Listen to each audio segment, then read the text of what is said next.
Ben, fi'n teimlo fel yna gymaint i drafod ar ôl y gêm yna. Dy ymateb di os yna ryddhad i adael fan hyn gyda pwynt yn y diwedd?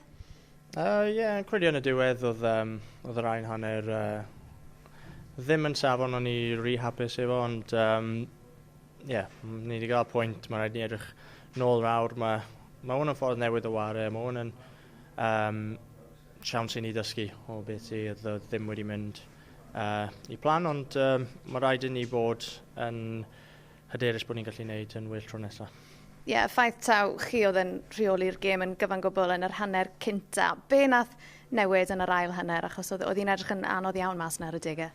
Mae'n credu oedd nhw wedi newid ei siop ac o'n i ddim wedi gallu delio fe gyda fe am y degau yn y gêm, ond fel ni wedi dweud bod ni'n edrych ar y gêm, bod ni'n dysgu oddi wrtho fe ac bydd e'n well i ni yn y gêm yn y dyfodol. A'r ffordd o'ch chi wedi ildio a natur y ddwy gol, os yna bach o rwystredigaeth gyda hwnna o gwbl? Wrth gwrs.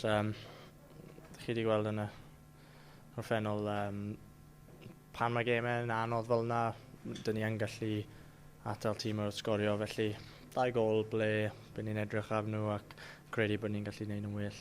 Fi newydd fod yn siarad gyda Craig Bellamy, nath ei weid, iawn, mae hwn yn gyfle gwych, a ni wedi dysgu lot am ein hunan. Beth sy'n credu chi wedi dysgu o ran y ffordd newydd yma o ware o dan Bellamy, a beth o'ch chi wedi dysgu mas na hynna?